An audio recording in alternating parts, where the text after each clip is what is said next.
Hello, this is a guy who likes fanfiction and is too lazy to read, so here is Ichigo Awakens in audio form. Check the description for the links to the author.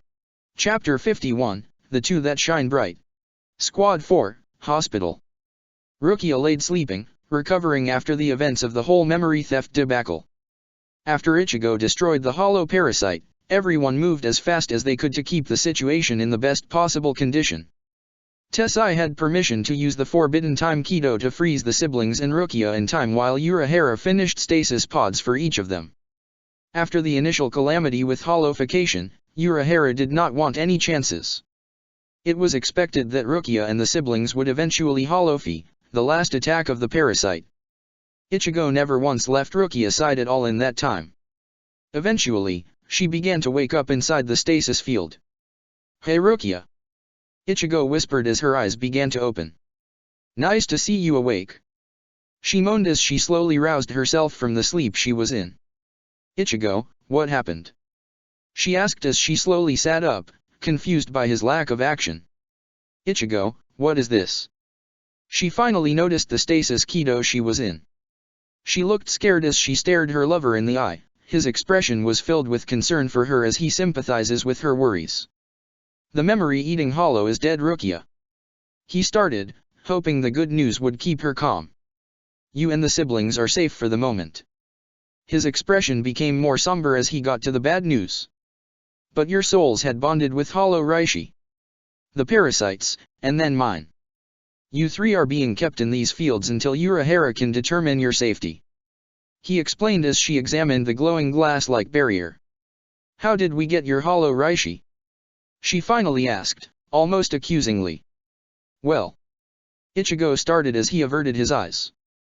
Flashback, Rukia's inner world. It was a vast landscape of ice and snow, shining like crystals in the light of a sun, never disturbed, new flakes always coming down and keeping it in the beautiful white and rainbow lights. Only two beings ever occupied this land, this beautiful icy wasteland, Rukia and her Zanpakuto, Sode no Shirayuki. Rukia and many others saw her as the most beautiful of the ice-type Zanpakuto, and her world reflected that beauty and the dangers of the cold. Now that beautiful frozen landscape was in disarray by a harsh blizzard, covering everything in a biting gust and darkness. What once housed only two beings now held three more. The siblings Rukia wanted to protect and keep safe, and the parasite that craved her life. So much power. The hungry beast cried out as it bashed against the ice wall Shirayuki made to protect Rukia and the siblings, all unconscious as the hollow forced the fusion. "Give it to me!" Its warped screams crashed against the Zanpakuto's ears, needing to restore the wall after another slash from its tail. She would have no problem against such a pathetic leech, but after gorging itself on so much Reishi from the siblings and Rukia's own before they escaped, it grew to gigantic proportions and her own power was crippled. This ice wall was all she could do for now. "I will have it, I will have it, give me my power." It roared and prepared a zero to destroy the only barrier between it and its meal. "That's enough out of you," a calm voice called out, overpowering the storm and the monster's cries. The both looked over to see a humanoid figure that was almost entirely white, a skull mask with sharp, angular bullhorns, long hair, and tribal lines coming to a single black spot on his chest that seemed like an endless abyss. "That lovely lady you want to eat happens to be a queen, and my king wants her safe and snug," he said while looking at the hollow like it was no concern, not even worth eating. "That's also my woman you're attacking, so I'm a little miffed about that." Shirayuki would be furious at the claim, but he felt so familiar until her eyes widened in recognition. Zanjitsu, she thought as she realized who the figure was. Getting annoyed, the hollow unleashed its zero on the other Zanpakuto, believing that nothing could challenge it now. Through the torrent of power, Shirayuki saw Zanjitsu's silhouette standing strong and weathering the onslaught. Shaking but in an amused fashion, like he found the attack almost comical. As the zero ended, Zanjitsu stood tall and unharmed. "Is that the best you've got?" he asked, prompting an angry growl from the hollow. It slithered to Zanjitsu quickly and tried to slash him with its scythe tail blade. It attacked with a speed that belied its size, which still failed to hit Zanjitsu. Growing more and more frustrated, the hollow tried again and again, slashing, biting, zeros, anything it could muster to try and harm the hollow Zanpakuto. Suddenly the blade tail hit true and struck Zanjitsu right into the spirit's hand in crushing grip. "Do you know the definition of insanity?" he asked, letting his Ryutsu seep out and grow little by little. "Clinically, it's a state of being unwell mentally. Other people said that it's doing the same thing over and over and expecting different results." His hand released the hollow's tail as it back up and looked at Zanjitsu with a growing terror. "Can you relate to that? Your blade can't scratch me." "Your zero dash." The hollow released another blast at Zanjitsu, and Shirayuki watched his hand rise to grab the blast and destroy it in his grip. "Doesn't even faze me." "So are you crazy?" Ichigo's blade whispered to the parasite, fear pouring forth from the hollow like a waterfall as it tried one more desperate swing of its blade. Faster than anyone there saw, the second the crimson blade came within an inch of his face, his jaws clamped onto the tail. The blade cracked and splintered in his vicious maw, drawing out blood from crushed nerves, before he shook his head and tore off the tail itself. The parasite screamed in agony while Zanjitsu spat out the crimson scythe. "Do you know the definition of insanity?" Zanjitsu whispered one more time. The parasite began to flee, running as fast as it could to get away. "Zanjitsu!" Shirayuki started, somewhat fearful of the other hollow. He merely held up a hand and stopped her. "Take care of those three. I'll be done soon," he said before disappearing in a burst of speed. The hollow was a distant dot, lost in the storm, as it tried to flee. Its hopes died when it felt a hand slam into its side and pinned it to the ground, and saw the empty black gaze of Zanjitsu. "Let's tenderize the meat, shall we?" he asked madly as his claws dug into the hollow's body. Without warning he started running at top speeds while grinding the parasite into the ground in ice, tearing its body apart piece by piece. Once half of its body was gone, Zanjitsu let go and watched as the remains tumbled another few miles down the path. He slowly walked to the creature while it barely clung to life. He found it, shrunk to its original size of half a foot long. He grabbed it and held it in front of his face. "You're a pathetic excuse of a hollow and you taste bland. You were not worth the effort to eat," he said before devouring the parasite, absorbing its reishi and making it his own. After changing the hollow reishi to his own Zanpakuto mix, he returned to Sode no Shirayuki, who dropped her ice wall and restored the calm of the snowy landscape. "It's done?" she asked, earning a nod from the other Zanpakuto. "I still feel that dark, empty, chaotic energy." The snow woman clutched her chest. "But now it feels calmer." She watched the dark blade come to her and remove his mask, revealing the bone-white copy of Ichigo. "This is you," she whispered as he kissed her. She closed her eyes to embrace it for the precious few seconds they were connected. "It will not change you and she won't have complete hollowification," Zanjitsu explained to his snow woman lover, "for now anyways. But she will have to learn how to control it," he said before embracing her one more time. "Time for me to go," he said before he faded from the inner world. Present, Squad 4. "So yeah, you're going to need to talk with the other wizards," Ichigo said, not looking at Rukia, who was currently glaring at him. She was safe, but at the cost of being infected with hollow reishi. It would be beneficial to have the powers, but unless it was her own then it was just going to throw her soul out of balance. Meaning she was bedridden in that stasis field for the foreseeable future until Kisuk could whip something up. She just accepted the state of her life and scanned the room, finding the siblings on life support in their own stasis fields. She gasped in shock and concern, seeing the two she cared for in such a state. Ichigo followed her gaze and sighed at the sight. "After Zanjitsu destroyed that parasite and separated the three of you, they explained what happened," Ichigo told her while she kept looking at the two.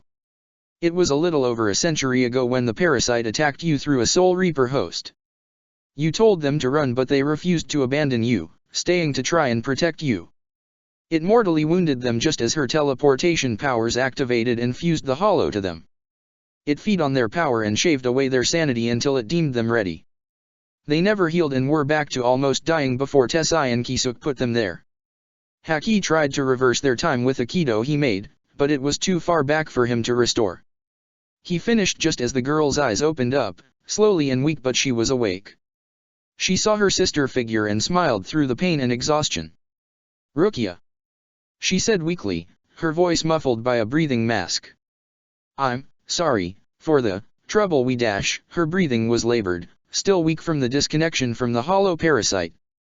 It's all right, Rukia said, interrupting the girl. You two did nothing wrong. Just get some rest and recover. The door opened to reveal Anohana, who smiled brightly at her patients. Good, you three are awake, she said, keeping up that motherly attitude. That means you're recovering just fine, she said before going to the siblings and picking up the sisters' clipboard. Now to get your names. The captain looked at them expectantly, even when they turned away with a look of shame.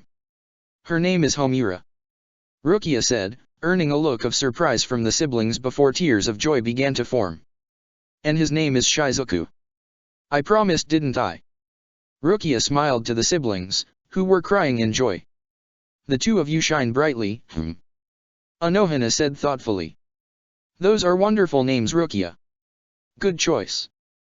The senior captain smiled approvingly while the now named siblings tried to reach each other through the stasis field. Last names? Anohana asked again while writing the names down. You can put them down as Shibaretsu. A rough tomboy called out as Kyokaku barged in, showing the apathy for authority or formality that was common amongst the Shiba. The captain merely took it in stride and wrote down the names. Hopefully you can be discharged soon so we can meet on more pleasant circumstances, Anohana said as she finished the checkup. Welcome, Homura and Shizuku Shiba. I hope to get to know the both of you later on. She then left them with Kyokaku, who gave her trademark smirk to the people in the room. Byakuya told me what you promised the kids, so it stood to reason that they'd want to stay with you as family. Kyokaku began explaining her actions. Problem is that the Kukaki elders are breathing down his neck, just waiting for an excuse to get rid of him. He already broke the law with you and your sister Rukia, then he spat in their faces at your wedding, so I decided what the hell, and got them registered in my clan. She turned her gaze to the stunned sibling and smiled as bright as her fireworks. The clan she married into when she got hitched to my cousin. Homura and Shizuku's eyes widened as they put the pieces together. That's right, kiddos, you are now legally related to Rukia.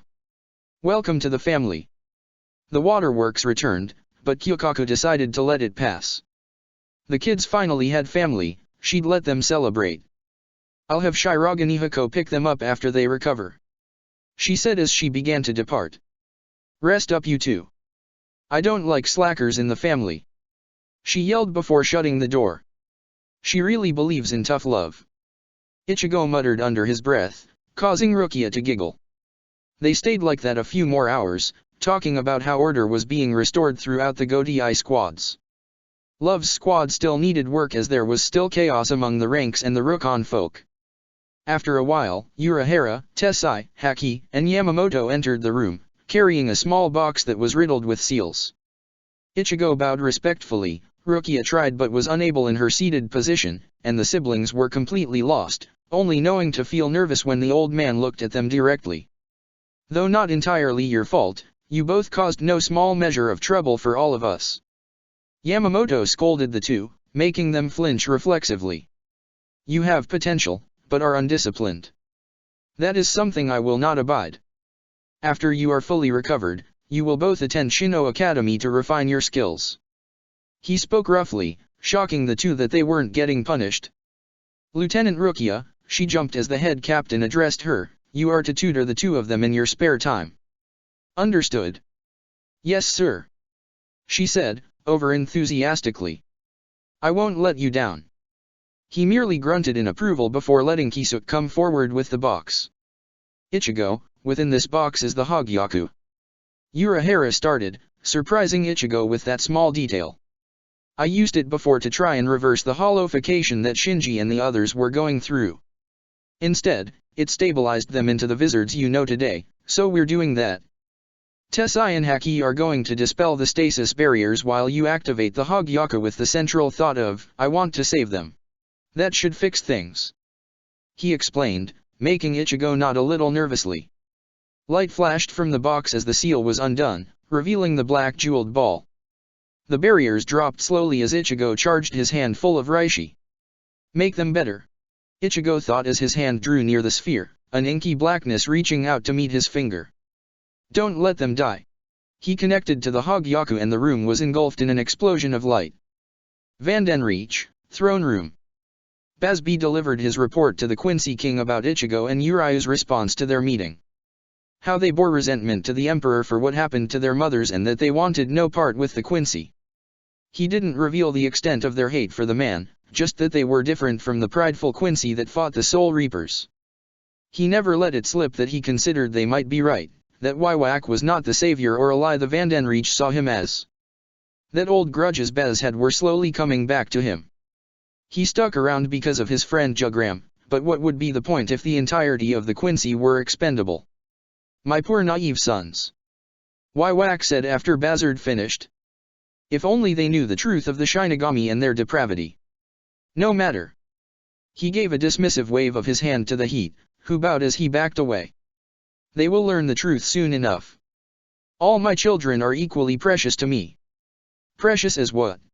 Bazard thought to himself as he left, only sparing a slight glance to his old friend.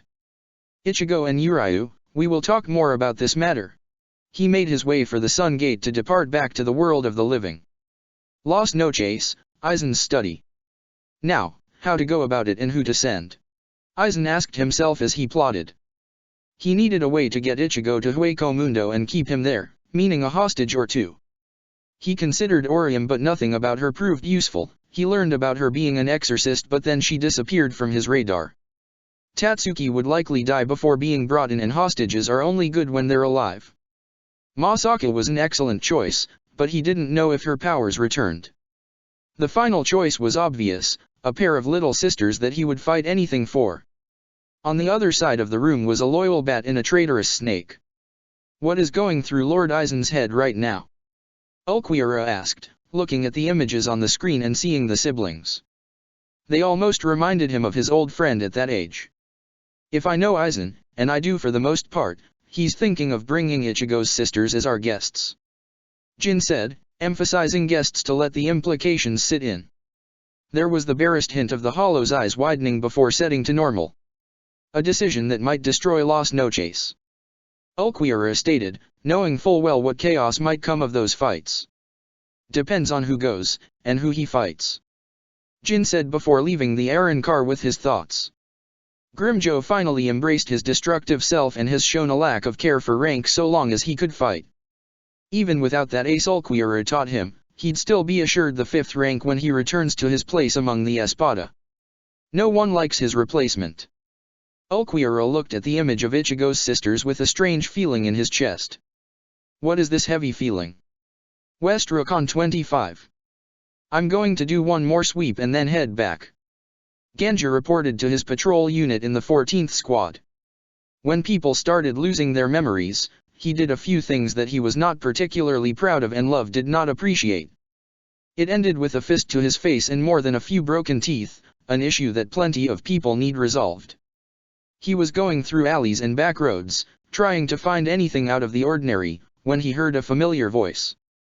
It works splendidly, the voice sounded out, definitely an improvement over the previous form. Is that third seat Kaibyun? Ganju asked himself as he hid himself and followed the direction of Kaibyun's voice until he found the third seat of his squad, talking to a man with a scar and a mask covering from his nose to his neck with purple hair and dressed like an armored ninja. Finally, the dirt Captain Love wanted. He thought in excitement as he watched the two. Since we got our new benefactors, we've been able to improve the Bakuto to greater strengths than before. The ninja said, sounding pleased. But, it seems like the princess is becoming aware of the situation. If we fail to kill her, she may flee to the world of the living. Ganju's eyes widened as he couldn't believe his ears. The idea was that Makoto just wanted power for himself, but this was political cloak and dagger stuff. I heard about the prowess of Kurosaki Ichigo, but what about his weaknesses? Bahaha. Makoto laughed, almost like he considered the whole thing like it was a bad joke. From what that idiot Ganju said, anything concerning his family could be considered his weakness. Pacifying him should be easy from there. Ganju struggled to keep himself hidden, from the initial outrage of them threatening his family, to laughing at the idea of them fighting his cousin, then terror, and what Ichigo would do if his family was threatened. I need to get to the captain, Ganja thought as he utilized what flash step he could manage to reach the leader of his squad. Chapter 52, Danger Within the Ranks. Squad 14 HQ Base, Love's Office. So Makoto was talking to this shady figure on the edges of our jurisdiction, and it might involve the assassination of a princess and they might target Ichigo. Love summarized after Ganja delivered his report. After many of the squad lost chunks of their memory, the Rukon became a nightmare. Various riots, infighting amongst the squad, the whole thing went to hell until he started punching people. He preferred the more peaceful solutions, but he was no stranger to using violence. Ichigo defeated the memory-eating hollow and started to restore peace, which still took a while. The chaos made everyone get sloppy, including the suspected traitors among his squad.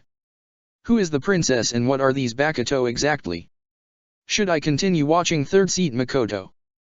Ganju asked, eager to do whatever to help his cousin. Ever since he joined the Rukon squad, Ganju had trained himself almost constantly, determined to never be a burden on his allies again. Something Captain Love was happy to help with, along with the sadism to rival his big sis. Yeah, but we'll have to put more eyes on him, the wizard said after a moment of thought. Part of him thought about how easy it would be with that Fullbringer, Tsukishima, but that ability rubbed him the wrong way and he needed proof for his suspicions of Makoto and Amagai. He spied a proposal on his desk that he never had the time to get around to that seemed to be the perfect chance. And a team exercise might be the best chance. He snatched up the paperwork that his lieutenant made after reviewing the Ryoka invasion by Ichigo and his friends. The biggest failing was a lack of teamwork and coordination among the squads that left most confused while the captains and lieutenants were the only capable soldiers. Keep your eye to the ground, Ganju, I'll take this to the head captain and we'll see what happens. He got up to leave and saw a troubled look on his subordinate's face. Don't worry about Ichigo. People that underestimate him tend to end up in terrible condition. Remember, he still doesn't like killing people, Captain. Ganju countered. But I'll do whatever I can to help. The Shiba won't lose any more family. Rukia's wizard training. Rukia took a few deep breaths as she prepared for the harder stage of her new training, attaining that hollow power. According to Hiri and the others, this part was about dominating the inner hollow originally. Ichigo, never being one for tradition or predictability, had to prove that he was capable of controlling that power. It doesn't change much about the process, but the difference was that his life wasn't at risk. Most of the wizards, Mayuri and Urahara, believe this is the same with Rukia and the siblings, but they would still run wild until they managed to gain control of the hollow. All right, bunny girl. Hiri called out, leading Rukia to the field where Hachigen waited. We'd usually get the other wizards to gather up and take turns fighting you until you succeeded in this phase. Instead, we've got this cocky jackass who said he'd handle it. Almost an instant later, Ichigo appeared in the field and started stretching. While you duke it out in your inner world, he'll fight you outside. Now get in there and he'll handle the rest, she said, roughly pushing Rukia toward her husband while a barrier grew around them. So, Rukia started when she got in front of the hybrid. What now? The second she asked, Ichigo had his hand in front of her with light emanating from his hand. Try to be quick. I don't want to hurt you too much, Ichigo said while using the Kido spell, Tanma Odashi, and forcing her into her inner world. Rukia's inner world. Rukia found herself back in her inner world, the serene frozen landscape restored after that damned parasite dug its way into her mind and soul. She looked around, trying to find either Sode no Shirayaki or the hollow that now occupied her soul. Why are you here? She heard a warped version of her Zanpakuto's voice call out. She eventually saw a figure, wearing Shirayaki's kimono with an expressionless mask and a long icy blue line curved to her chin from her right eye. To what end are you here? Rukia was stunned before taking a second to compose herself. The similarity between her hollow and her Zanpakuto was staggering. I have come for the power that belongs to me, she said, trying to sound strong and confident. The power you will grant me for taking residence in my soul. To her annoyance, the hollow being began laughing. Why? So you can fail to fully utilize it? The figure asked sarcastically. You can't even wield your own Zanpakuto properly. You merely boast about its beauty but never its strength. She scolded the Shinigami, making Rukia wince as some points hit home. You want to convince me you can harness my power, you need to prove you can actually use yours. The hollow yelled as it unsheathed a blue version of Rukia's Shikai and charged, barely giving her enough time to block the strong attack. With Ichigo, he gently lowered her down, took a step back and waited for the battle to begin. Soon enough, the white substance that formed the hollow's calcified masks began to form on her face. Soon she rose with half being an expressionless, featureless mask and the other being a manic grin. Huh, I was expecting a demonic rabbit. Like one of those crappy bunny drawings of hers. Ichigo said to himself as she charged at him. He raised his arm to block the blade and winced as the blade was lodged halfway in his forearm. Not enough to break my seal, but enough that I shouldn't play around. He thought before striking her chest with his palm and pushing her back quite a ways. She flipped and recovered before releasing her blade's Shikai. Huh. Dance. Sode no Shirei Ayaki. She called out in a frenzied and warped voice as an icy breeze swept the area before a circle around Ichigo glowed. With Rukia. She's so strong. Rukia thought as she barely managed to block another attack from her hollow, even with her release of her sword. And what is she talking about? She hastily jumped away from another wave of ice that came at her. I know my dances, the freezing touch, what does she mean? She asked herself as her hollow swung her blade and the space Rukia was standing in began to glow. She jumped to the side, just barely avoiding the pillar of ice that erupted. Tsukishiro? But dash. I didn't draw the circle. Her hollow asked as it appeared behind her before slapping her away. Are you doubting me or your sword? She asked the Soul Reaper. But then again, what would you know? It's not like you actually proved your strength or anything. Rukia spat out some blood from a cut inside her cheek. What do you mean? She demanded as she pulled herself to her feet. I'm the lieutenant of Squad 13. The one chosen to guard the world of the living before that. I was one of the top students at the academy. This only got a mocking laugh in response. Yes, you have a paper that says you know the skills in a station that was vacant for years after your mentor died. The hollow returned. You hesitated when Ichigo was surrounded by hollows and took your place as the city defender. You barely fought back when you were arrested. Now you live with another clan because you can't protect yourself. All you've ever done, Rukia, is rely on others. You have no ambition to get stronger, else you could let Yuka retire and take his place. At least stop getting saved by everyone else. You're useless on your own. Rukia practically lost balance under the verbal assault.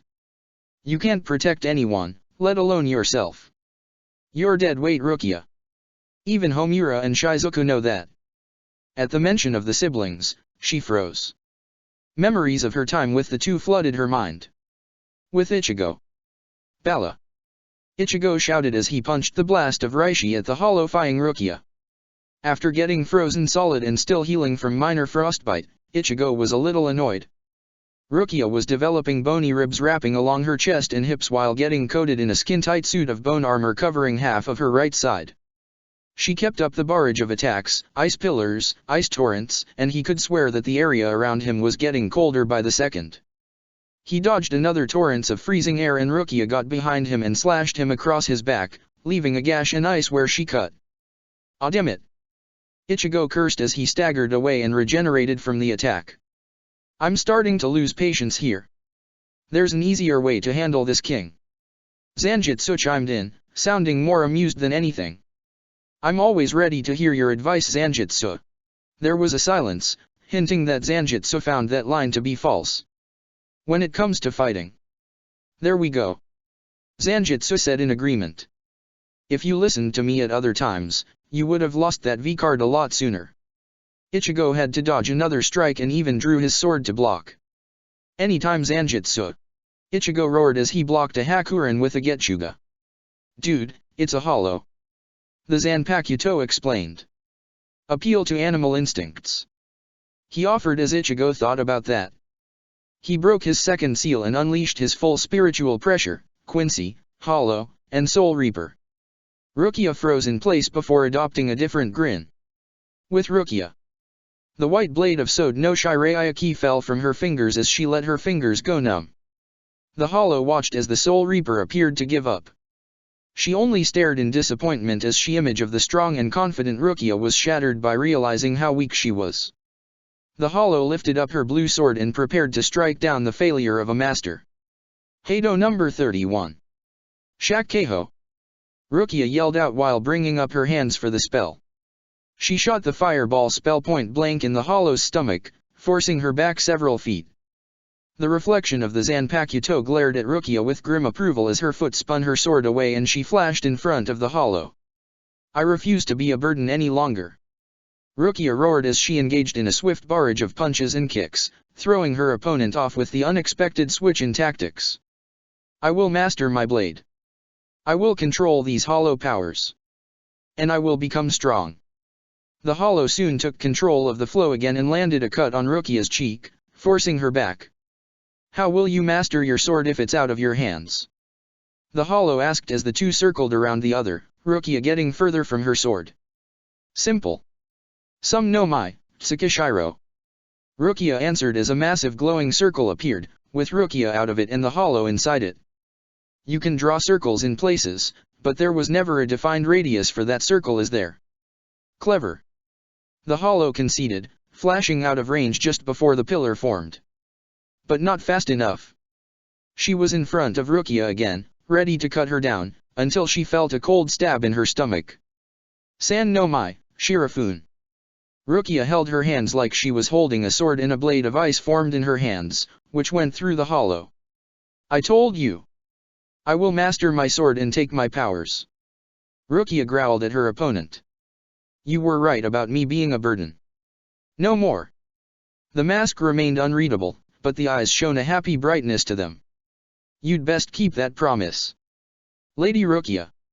She said while Rukia's eyes widened in shock before awakening. With Ichigo. Ichigo laid on his back, victorious against his hollow-eyed wife, just waiting for her to wake up. After unleashing his power, she stopped trying to kill him. Instead, she tackled him to the ground, bit him on the neck, and was now purring on his chest. He was unsure of how to feel at that moment. Soon enough, Rukia began to wake up. Evidenced by the armor crumbling to dust and leaving her with a featureless mask with a icy blue talon down her right eye. She pushed herself up and looked around, questioningly, before removing her mask. Congratulations. Ichigo said with a happy smirk. You can now harness your mask. She looked down at him, surprised at first before gaining an arrogant smirk. I certainly didn't expect you to be under me. She hummed in approval of her apparent love bite. Can't say I'm disappointed though. I didn't expect you to purr like a cat. Ichigo countered with his own grin. Or go into heat. Rukia froze, and not out of chill. Speaking of which, Ichigo took a few sniffs. You should probably change your underwear. Rukia was steaming for a few seconds before encasing Ichigo in another pillar of ice. First Division Barracks. The possible assassination of a noble. Yamamoto noted from the report Love gave him. A potential conflict with Squad 15 should the noble flee to the world of the living. Bakuto, something I never wanted to hear about again. He let out a tired sigh, feeling the weight of his years. I should have continued those investigations. Commander, you knew about this? Love asked his superior. He informed the old man of his suspicions and offered the idea Amagai presented to try to get more eyes on Makoto Kaibun and others in his squad. He never let up on his suspicions of his lieutenant. What's going on, sir? I've had a long-standing suspicion that something was not right with the Kazumioji family, but I was denied access by the Central 46. Yamamoto explained, digging up some of his old regrets. I had one squad member that was willing to infiltrate and find anything he could on the possible coup that was brewing. Unfortunately, he was discovered and captured, then forced to wield a Bakuto and attack me. The ancient dragon's eyes drifted to a list of names labeled Kia. His name was Shinetsuki Saragi, and he was a good and loyal soldier. The two held a moment of silence for the fallen before returning to the crux of the matter. Bakuto are parasitic weapons, feeding on the wielder's ryotsu while giving power before completely consuming them. These weapons became illegal when their threat was revealed. So either the entire family is planning to revolt, Love said as he tried to put the pieces together, or someone is trying to usurp the family. Likely the second, as Makoto and his contact discussed killing a princess. Which means the current head is unaware of what's happening. I'll have someone do a more thorough background check on your lieutenant in third seat, Yamamoto stated as he rose from his chair. And we'll need to alert Ishine that he'll be playing host to Ruriki Yokazumiyoji. You go and do what your lieutenant proposed as a test. If what Yuriyuki told us about when she and Ichigo infiltrated is at all true, then this should be both embarrassing and fun to watch. Love noted as he left the leader of the Godai. Yes. It probably will. With Ichigo. Well, that was a day. Ichigo groaned, stretching himself after breaking free of the ice and soaking in a hot spring at the 4th Division barracks. He figured he'd help the siblings, but apparently having a hollow parasite possessing you for years made it like riding a bike for them, and they naturally harnessed their masks. Kisuke put trackers and inhibitors on them to record their progress as they undergo Shinigami training. Ichigo was about to leave when he noticed a hell butterfly flying around and making an urgent announcement. Urgent message. Urgent message. A female announcer called out. Minos have been detected entering the Siri. Ichigo was shocked before reason kicked in. Wait, if there are Minos, then we should have seen or at least heard them. He thought as the announcer ordered everyone to mobilize. He reached out with his senses and did find traces of hollow Reishi, but nothing on the level of a Minos. Something's not right here. Ichigo jumped into the air and kept himself aloft with a Reishi platform and began to survey the area. He found the various squads mobilizing, but some were in chaos.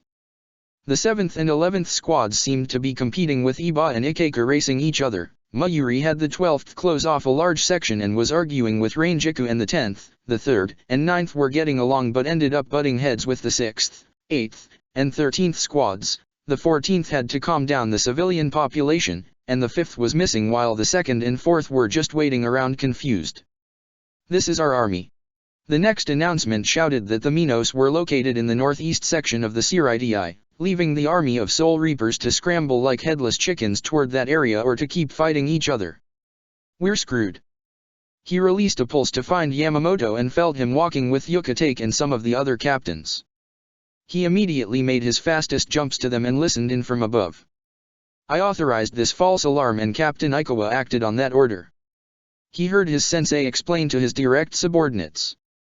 In order to see the worth in his lieutenant's proposal of joint training exercises to prevent the same mess Ichigo and his friends made on their infiltration. He said, looking over the city and the army of Shinigami while several Jillians appeared. So far, I am greatly disappointed in what we've seen. If they can't handle these false hollows, then we are ill-prepared for any real battle. Then this is where I come in. Ichigo thought as he flashed above the assembly of Soul Reapers and painting out a Kido spell pattern on his arms. Bakudo number 77, Tentiakura. Ichigo initiated the broadcasting message spell and let his voice be heard. Listen up, dumbass. Instead of fighting each other, do your damn jobs. He roared, loudly enough that the people could feel the sound waves through their bodies. We have 6 Jillians and no one going for them. Squad 11, break into groups and go on the attack. At his orders, the thugs of the 11th began making their way, over the walls and other barriers, toward the hollows. Squad 4, send your medics with them while squads 3, 6, 7, 8, 9, and 10 join in either Kido support, distractions, or evac. Squads 2 and 12, I want intel. Outfit the patrol units with scanners and get some answers. Squads 13 and 14, ensure the safety of the civilians. He finished delivering as the various units broke into teams consisting of various different squad members, all led by the battle-ready lieutenants, while Mayuri, reluctantly, did as commanded. Rukia led a team to the Rukon while Ganju and Amagai were making progress. He even thought he saw Homura and Shizuka with their sister figure. Soon the others began destroying the fake hollows and he made his way to the other captains. He landed in front of Yamamoto as the last Jillian fell. Your results. Yamamoto nodded in approval of his disciple. After your eavesdropping, you took good command of the situation. Ichigo winced and chuckled nervously. The joint training exercises have my blessing. Lieutenant Amagai will handle that while you return to your station. Be ready, Ichigo. Ichigo nodded as he opened a Garganta. Illustrated Guide to Soul Reapers. Byakuya's brother Sense. Captain Byakuya Kukaki is a man of refined tastes, particularly of art. One of the bonding activities he did with his sister-in-law was pursuing that art of drawing and even sculpture, a favorite subject being rabbits. He was indulging in making a sketch of what he thought his dear sister's elegant hollow mask would look like when he thought he heard something. Crappy bunny drawings dash. Why do I want to hurt Ichigo all of a sudden? Homura and Shizuku helping. Listen here, Soul Reaper. A Rokon citizen was yelling. Look, it's for your own protection. A Shinigami returned. The warning about the Minos sent the whole Rokon into a flux. Everyone was fighting, demanding protection, or getting people to follow orders. The whole thing was a mess. In front of the two groups, a pale blonde girl in the white and red student uniform appeared. Everyone, please. Homura looked up with teary eyes. Please stop fighting, she said as she slowly broke down crying. Shizuku appeared by her side in the male's white and blue uniform and held her close. Please, my sister hates conflict, he said, trying to sound strong for Homura. Can't you work together for your own sake? Homura gave them one more teary-eyed pleading look, making all the men blush at the cuteness while feeling terrible about making her cry. Well, you are trying to help, a shop owner said, looking away from the siblings. We also want to make sure our favorite vendors can open shop, a Soul Reaper said as the group dispersed for the safety bunkers. Once they were gone, the siblings looked up to Rukia, who received a thumbs up from the two. I have taught you well. What Squad 5 was doing? You have got to be freaking kidding me. Shinji groaned, rubbing his forehead in annoyance while standing in front of his locked office door. I have work to do in there, now let me in. No. A woman inside cried out. There's a message in here for me. There has to be. Captain Aizen must be hiding something. Something to explain all this madness. Momo, we looked everywhere and found nothing. Shinji explained for the third time. Now get out of there before you start going through my underwear again. I thought that drawer was supposed to be for files, she said, clearly embarrassed. Chapter 53, Preparations. With Tatsuki. Everything around her was burning, a field of flames that devoured everything in their wake. It was scorching hot and the air was suffocating with the heat. She thought she understood the power of the flames, wielding them in her hands and feet with every punch and kick. Now she felt vulnerable to fire for the first time in so long. She was in her inner world after training to the point that her Azuashi became her Zanpakuto. Now she searches for the name of her weapon. She went into her meditative trance, proud and confident, before finding herself in her current situation, feeling herself submit to the fires all around her. Is this really my world? She thought in confusion as she felt her skin burn. How is this my inner world? Fire does not always mean destruction. A voice called out as a massive bright red and orange hawk flew in above her. It can mean that when control is lost, but it can be so much more. She spoke in a gentle tone that hid a fierceness to it. Something you have yet to understand. Tatsuki stared at the majestic and beautiful creature, entranced by the dancing flames of its body. When it finished talking, she asked her questions. Are you my Zanpakuto spirit? She started, staring directly into the bird's eyes. I am. She responded, quickly and simply. My name is Dash. She spoke, but the final words were lost to Tatsuki. I guess you don't think I'm ready to learn your name, she said, somewhere between angry, insulted, and disappointed. Figures it wouldn't be that easy. It's not entirely whether I think that, more whether you do. The bird said, earning confusion from her wielder. You're still haunted from that day you first encountered the Aaron car. Tatsuki listened as the spirit continued. You envy the others in your squad for being able to charge in without hesitation or fear, their confidence in their strength. You even believe you are weaker than Orium. Tatsuki's eyes widened at that statement. That's Dash. She began in anger, forcing the flames to become more intense and burn her harshly. What are you in this group? Her spirit asked, still calm in spite of the growing inferno. The girl that punches things, the straight martial artist. There's a small list of what Ichigo is not capable of. Uriah can keep up with him, Chad can do what you do and is able to tank almost anything, even Orium is matching you as a fighter who can summon spirits to do most any task. Tatsuki could only listen, her fury feeding the fires around her as each statement reminded her of something she didn't like to think about.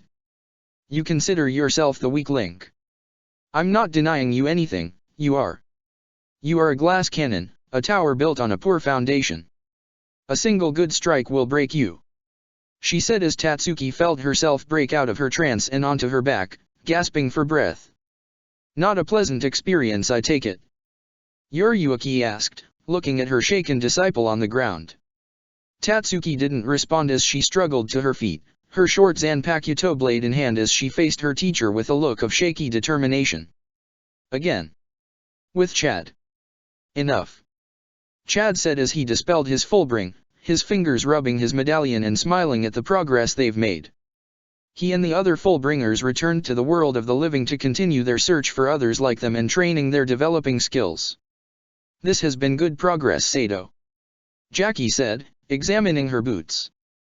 Jackie's dirty boots enveloped her entire body, along with the ability to make them as dirty as possible on her own, as well as a new power. A perfect defense to match her offense, which unfortunately must reset every time she switches modes. As much as I am glad to enhance my own abilities, I must admit my skepticism to simply turning into a hulking brute. Giriko said as he looked over his new armor, white plating on his left shoulder and right thigh with a single arrow pointing up and down respectively on them. He was also curious about the many floating clocks floating behind him like a halo, wondering their meaning. Maybe it has something to do with my contracts with time. Sato was stronger than you anyway. Ririka said, wearing bunny ears on her hat and wearing white armor on her legs and chest with large fist guards on her arms with yellow prongs and heart emblems on the fists. Not sure how much help I'll be in a fight. All I seem to do is stick things in plus highs. Ever thought that you could be the squad's jailer? Yukio suggested, having come over to simply give them a new training area while the others worked. He gave them a copy of the training room under the Shoten where they trained themselves to unlock their potential. That would be useful. No way.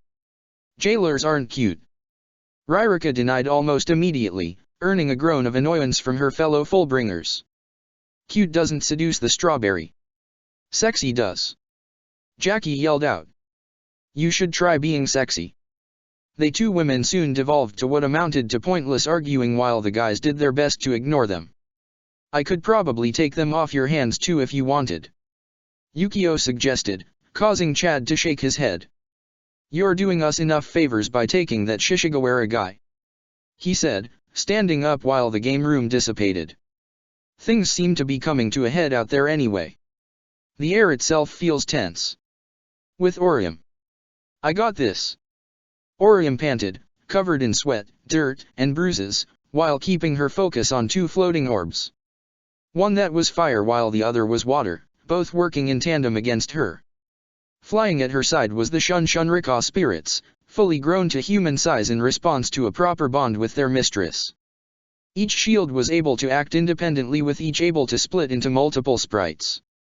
The balls of raging fire and swirling water reacted to her boast by starting their next attack. Hinajiku. Lily. Right. The two defensive spirits called out as each turned into a shield to block a torrent of water or flare of fire.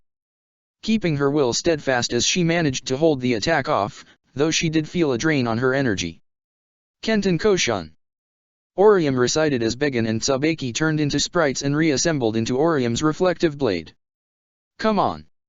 She yelled out, raising her blade to the elemental spheres, glaring at them confident and defiant. The fire and water dissipated to reveal androgynous humanoid figures, red and blue and dressed in their respective elements of fire and water. There was a playful glint in their eyes as the fire spirit charged first, a blade made of flames in its hand as it charged at the budding exorcist. She blocked the attack and reflected the force and fire, only managing to make the spirit bounce back with its twin attacking her from behind. She barely had time to react as a trident made of water found its mark and sent her tumbling with a torrent of water. Ayam was immediately at her side and restoring her to a healthier state.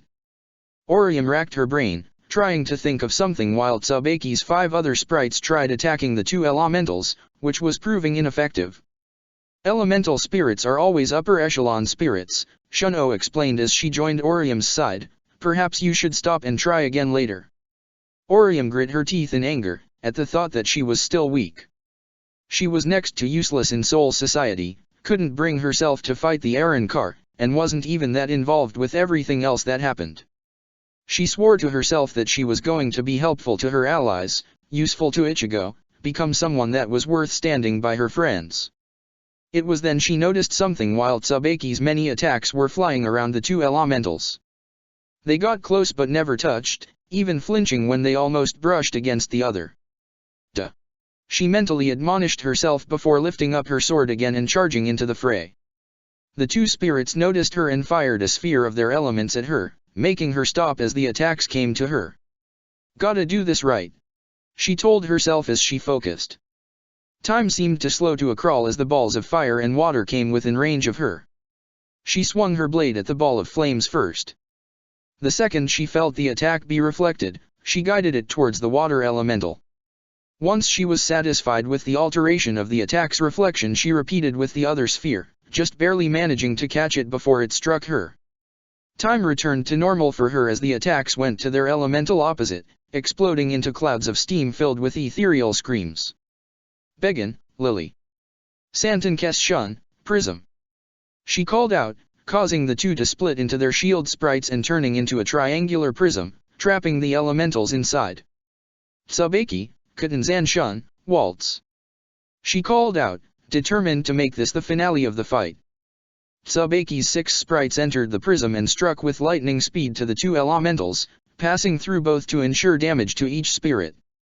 Orium powered the attack for as long as she felt comfortable with before ending the assault and freeing the 2, letting them drop in a weakened unconscious heap. She flicked her wrist and brought out 2 sealing paper charms before throwing them at the 2. The papers attached to their head while Orium finished her spell. Seal. She said simply as the 2 were absorbed into the sealing tags. She watched as the paper floated to the ground harmlessly. She dropped to her knees and tried to catch her breath. Did you have to make it so hard, you 2?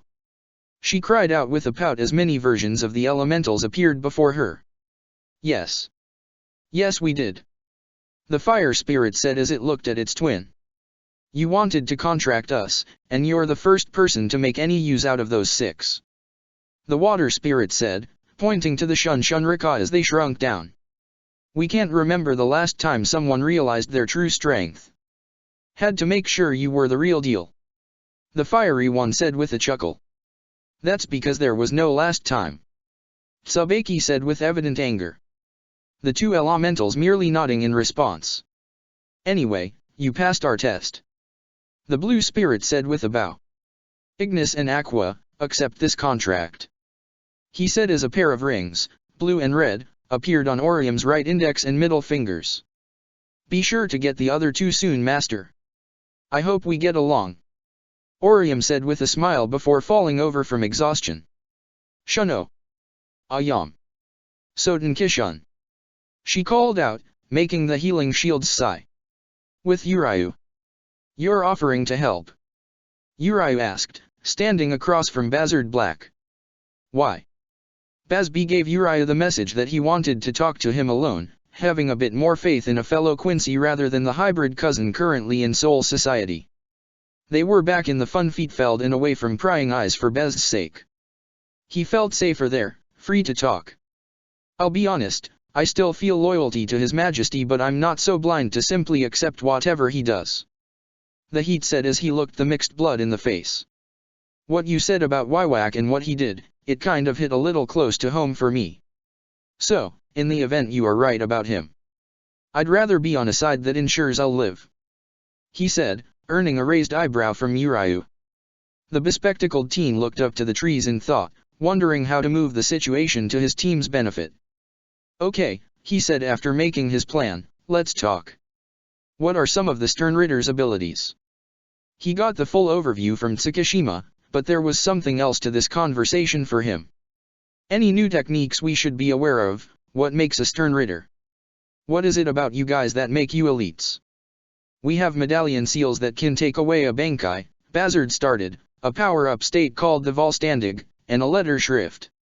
That's what we believe will tip the scales in our favor. Shrift?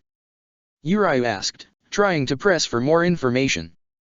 Yes, we drink in some of His Majesty's blood which allows him to carve a letter onto our soul. That becomes our shrift. So is that why only pure-blooded Quincy were spared from the holy selection? He asked, glancing to the trees. Yep, we were born with our power. Bazard answered before looking confused. Wait, was that it? Yeah, you drink Waiwaka's blood and he carves in your shrift. Uriah said, trying to keep the stern ritter focused.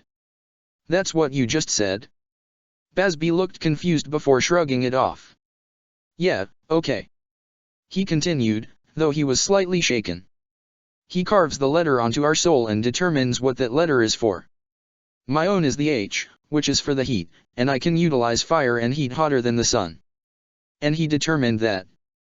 Uriah asked again while glancing upwards. I was always a hothead and I just loved fire. He said with a nostalgic smile before looking confused again. That's not right, what was I? How did you obtain this Volstandig? Uriah quickly changed the subject, knocking the H out of his confusion. Each and every one of us have used the Let's Still and had our powers restored.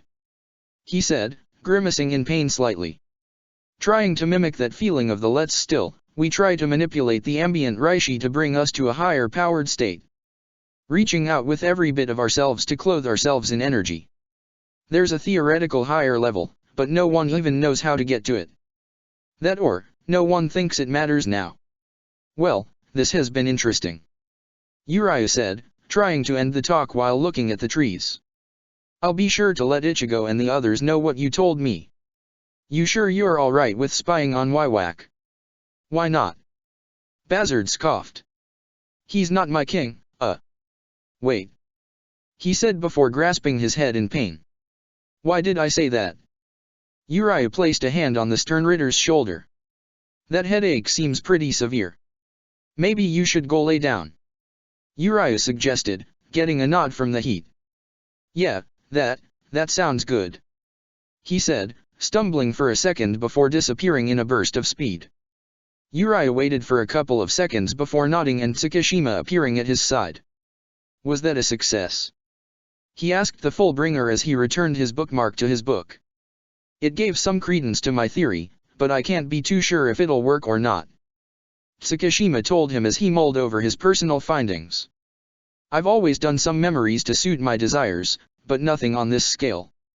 If it works, then Ichigo and myself will be better equipped to fight Waiwak. Uriah reminded him, stressing the importance of the test. You said Ichigo can manifest his Quincy powers, correct? The reader asked the archer, earning a nod of confirmation. Tsukishima let a devious smile cross his features. I might have an idea. The next day. Same day as Yamamoto's surprise test. Uriah was flying through the air, sniping down masses of low-level hollows that came out of nowhere. That was a mild annoyance to what else was going on. According to reports, there were 2 instances of an unsanctioned Senkaimon opening, with an investigation finding 3 different Jigeis with riot suppression properties while the other revealed a trio with a carriage that was making a great effort to stay hidden. Adding to that was the recent information that Ishine got from the commander, a scion of nobility was in danger of an illegal weapons dealers that could put all of Seoul society at risk. They just got their memories back and now they had another mess to deal with. To make matters worse, he was ordered by Ishine to look more like a Shinigami/Quincy, and no, Ishine had no reason other than because. A black version of what he wore when infiltrating Seoul society with blue lines, it was too hot for form-fitting black. At least the squad is really coming into its own.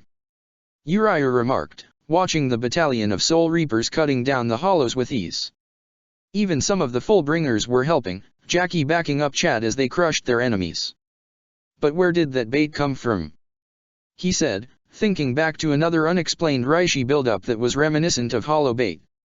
Are those 3 unknowns involved? Excuse me. He heard a young girl's voice call out to him. He looked down to see a person with a wide brim hat with a veil hiding her face wearing a pink floral kimono that seemed to be of high quality. Are you one of the soul reapers of this town? Uriah felt his eye twitch, not sure how he was supposed to feel about being called a soul reaper, but he dropped down to speak to the girl. My name is Uriah Ishida, and I am the third seat of Squad 15. The archer greeted her calmly. Would I be correct in assuming that you are Rurakiyo Kazumioji? The girl nodded before walking towards him. Since you know who I am, I require your assistance in bringing me something to EAAAH. She started, showing disregard to his position before tripping over her feet and onto the ground. Ow! She groaned as her veil came off, revealing her long blonde hair held back by a band and green eyes. Cute kid. That veil looked ridiculous anyway. Uriah quipped, making his way to the noble and helping her up. She quickly realized her situation before trying to look as dignified as possible to the Quincy and making her demands known as dozens more hollows cried out in hunger. Now, bring me something to eat and quickly. She ordered, not realizing he wasn't paying attention as he scanned the sky. Are you listening to me? The noble demanded furiously. People usually say please before asking for something. He said dryly as he spotted two Shinigami, not belonging to his squad, being chased by several hollows. And I don't play caterer to a selfish brat that can't say one simple word. I'm more of a tailor. He conjured his bow as took aim, trying to ignore the girl's whining about her hunger and demands for food. Shut up. He growled, releasing part of his ryotsu and quieting down the girl so he could focus. Two in front to avoid killing, roughly 20 hollows behind them, closing in the distance from almost half a kilometer. Child's play without distractions. He released his shot and multiple arrows flew fast and true, grazing the two Shinigami to the limit of trimming their hair and light scratches. They landed in front of Uriah as he stood protectively in front of Rurakiyo. One had short hair and icy blue eyes while the other had a small patch of hair in the shape of a lightning bolt and looked bigger than Chad. Rurakiyo Kazumioji, you are to be taken into the protective custody of Squad 15 during your stay in the world of the living. He said to the princess, earning a glare from the two likely bodyguards of the noble. Who do you think you are, peasant? The smaller of the two growled. They then felt a crushing spiritual pressure as someone they couldn't refuse came to the scene. He is one of my third seats, and he is acting on my orders. The pair looked behind them to see the mildly annoyed captain of the 15th squad. And I'm acting on orders from the old man. Chapter 54, Attacks in Darkness. Squad 15 Base, Urahara Shoten. It was late and Ishine was mulling over the information he had at the moment. 1. The Kazumioji family was in a difficult situation that may end in bloodshed. 2. Someone within the family, likely a high-ranking member, was manufacturing dangerous and illegal weapons. 3. The heir to the family was brought to the world of the living with the intention of hiding under their noses, a plan that came crashing down. 4. He was going to kill Kenryu with that stick up his ass if he kept annoying him. Captain Ishine, the smaller of the two guards and the aptly named Kenryu said, I know I mustn't bother but I must insist on better accommodations for Lady Rurakiyo. The larger Inryu nodded in agreement, moving his hands about frantically. Surely a captain, and a noble, such as yourself understand the importance of dash. For the last time, Kenryu. Ishine growled out. Shut up and let them play ball. He yelled while pointing to Rurakiyo, dressed in blue shorts and a white t-shirt, kicking a ball around with Yuzu and Karen, laughing the whole while. To you, she's a princess, to the squad and myself, she's just a little girl. Let her enjoy herself a little bit. If you're worried about her protection, remember this. She is in the most secure area in the world of the living to anything spiritual. My fourth seat has orders to not let anyone without clearance go near them. Suddenly Rurakiyo tripped and fell, prompting Inryu to freak out and rush outside, and was sent flying back in when Chad punched him. Like that. How do we not have clearance to be by her side? The attendant demanded as a garganta opened in the room. Kenryu immediately got ready to attack when Ichigo finally came through. Because I don't want you anywhere near my daughters. The captain said, shoving the attendant aside to give his son his full attention. How's things in Soul Society, Ichigo? Other than seeing how poorly prepared Seoul society is in the event of an invasion, Rukia and the siblings seem to be doing rather well. Ichigo answered, just now noticing the two new figures in the barracks. New recruits. New mess. The father responded before pointing to the three girls. The new kid is Rurokiyo Kazumioji, heir to the Kazumioji family. A noble family just under our own in ranking because they once supplied the people with weapons before the Godai formed and Zanpakuto became the weapons of choice. They were thanked with noble status, but none of the responsibilities of the great noble houses. Just playing the nobles' game, so long as they keep a lid on something dangerous they control. And they screwed up? Ichigo asked, sensing where the conversation was heading. No, or not yet at least. Ishine responded, sensing Kenryu's growing anxiety at how much the Godai knew. We only got speculation and guesses, the most probable being that someone high up in the family is trying to take it over. His name is Gyokaku Kyunghwa. Kenryu said, giving the Soul Reapers what they wanted and needed, knowing it was their best chance. Lady Rurokiyo's mother died giving birth to her while illness took her father soon after. Kyunghwa has been serving as the temporary viceroy for the clan until Lady Rurokiyo comes of age. Lately vassals under his service, mainly people that seem to disagree with him, have begun to disappear. Anyone that doesn't fall in line with his ruling is soon disposed of and weird incidents have begun to happen around Lady Rurokiyo. Using what few people we could trust, we had Jigeus made and planted for us to retrieve when we came to hide in the world of the living. He released a sigh as the weight of the past few days seemed to appear on his shoulders.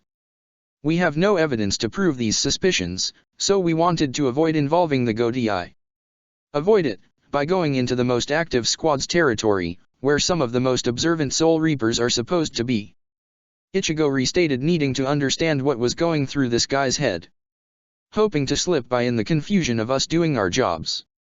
You passed through the private Senkaimon of the Kazumioji because the old Soul phones couldn't get any data from private Senkaimon, didn't you? The attendant nodded to the captain's question. Tough luck there, security measures had to become stricter so now nothing spiritual occurs without our knowing. So now, what to do about this little coup of yours? Ishine leaned back to think. He needed someone that could protect Rurokiyo when worst came to worst while also maintaining her calm and not arousing suspicions. His nose caught the scent of fresh cookies as he looked idly toward the kitchen where Orium made a fresh batch and was sharing it with Rurokiyo, Karen, and Yuzo. An idea popped into his head at that moment. Hey Orium! He called, getting the exorcist's attention. How about you and Ichigo becoming parents? He suggested, knowing his son was about to beat his skull in. Safe house, temporary living quarters for the Kazumioji.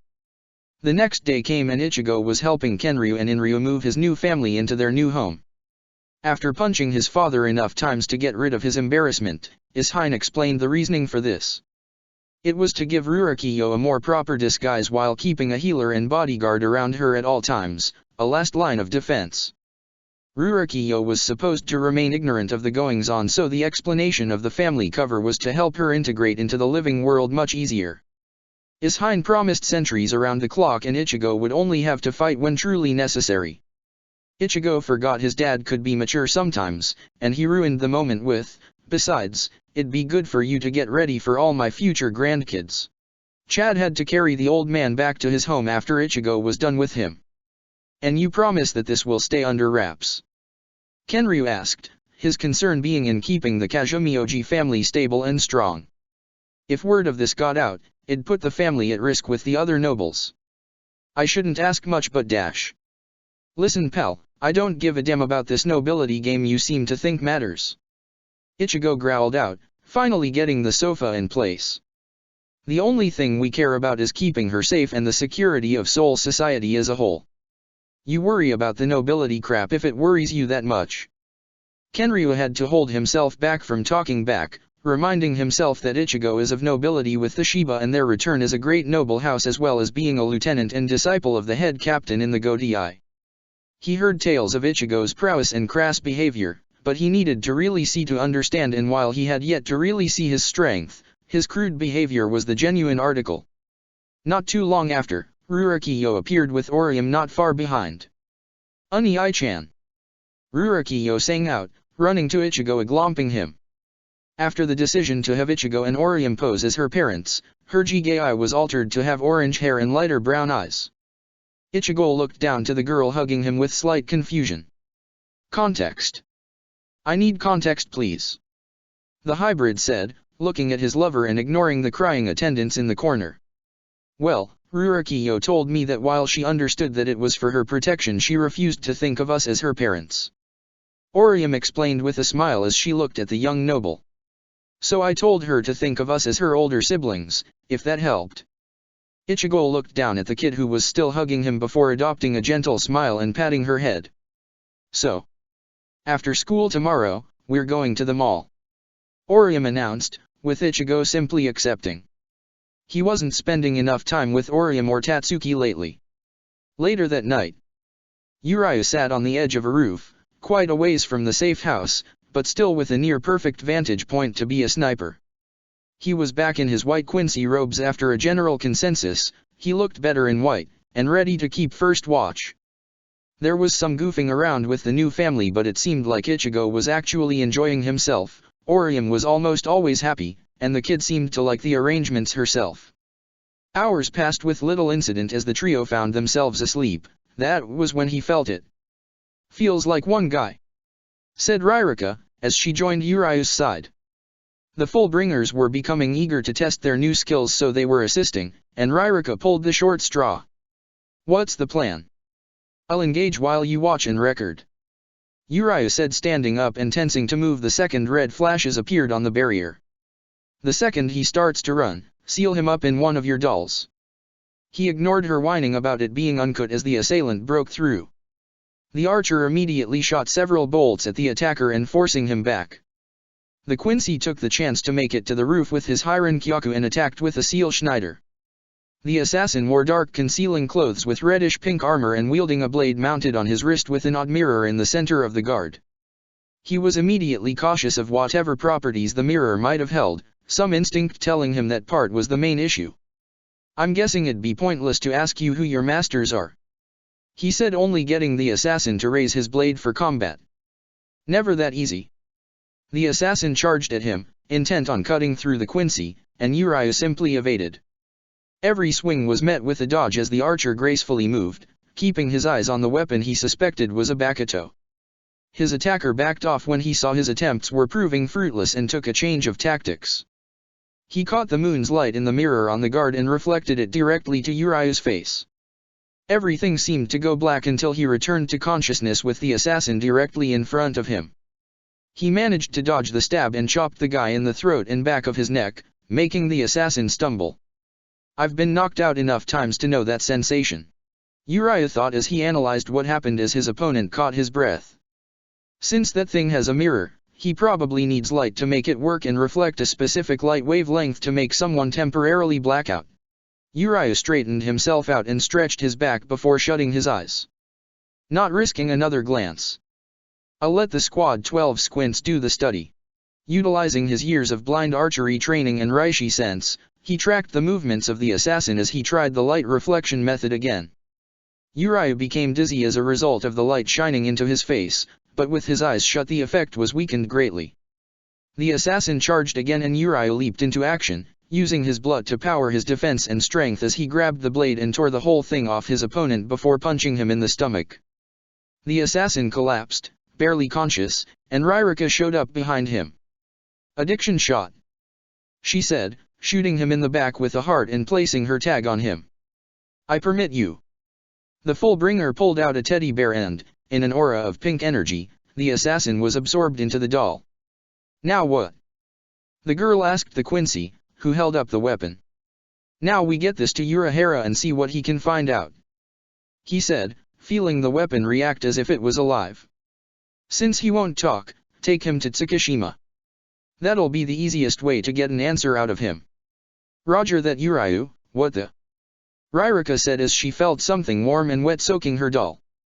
Gross, she cried as a red liquid was spreading through the fabric.